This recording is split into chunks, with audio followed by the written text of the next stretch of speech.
Kenapa aku bisa bermimpi seperti itu? Mimpi yang sangat mengerikan. Dan memang, perang dan tawuran di Indonesia masih sering terjadi. Entah itu karena perbedaan agama, suku, pendapat, dan lain-lain. Mimpiku ini mengingatkanku pada materi agama yang telah aku pelajari.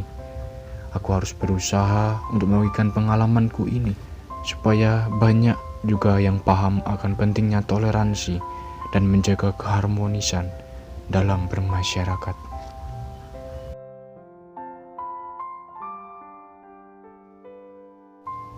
Semoga ini menjadi langkah awal bagiku untuk menjunjung tinggi keharmonisan dalam bermasyarakat.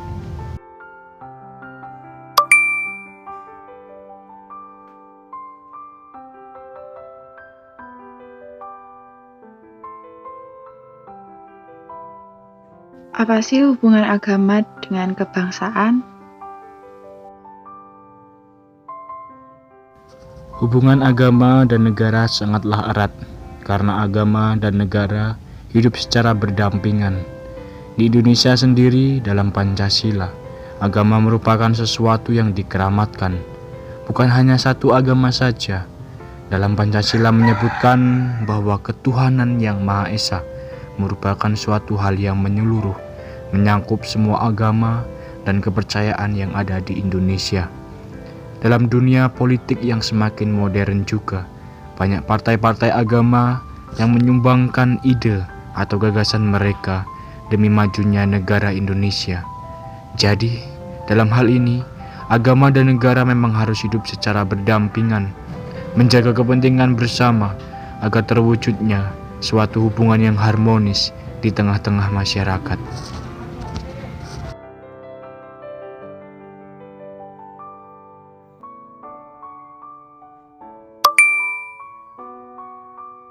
Apa sih ancaman yang dapat muncul ketika agama dan negara tidak dapat hidup secara rukun? Yang pasti, masyarakat Indonesia tidak dapat hidup secara harmonis ketika suatu agama ingin menguasai penuh politik di Indonesia. Pastinya akan terjadi suatu konflik yang dapat merugikan kita semua. Indonesia merupakan suatu negara hukum. Jadi ketika terdapat suatu agama yang ingin melenceng dari nilai-nilai Pancasila, pemerintah pasti akan melakukan tindakan tegas kepada oknum-oknum tersebut.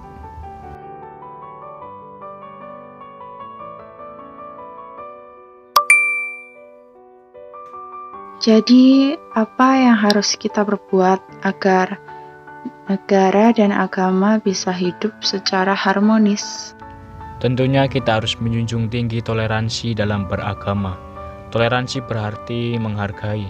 Ketika kita bisa menjunjung tinggi toleransi, kehidupan akan bisa terjalin secara harmonis. Oknum-oknum agama harus sadar bahwa mereka hidup secara berdampingan dengan agama lain di dalam sebuah negara. Dan negara juga harus bisa bertindak secara adil, tidak mengedepankan suatu agama tertentu. Ketika hal ini bisa terlaksana, yakin saja bahwa kita semua dapat hidup secara harmonis dalam kehidupan kita sehari-hari.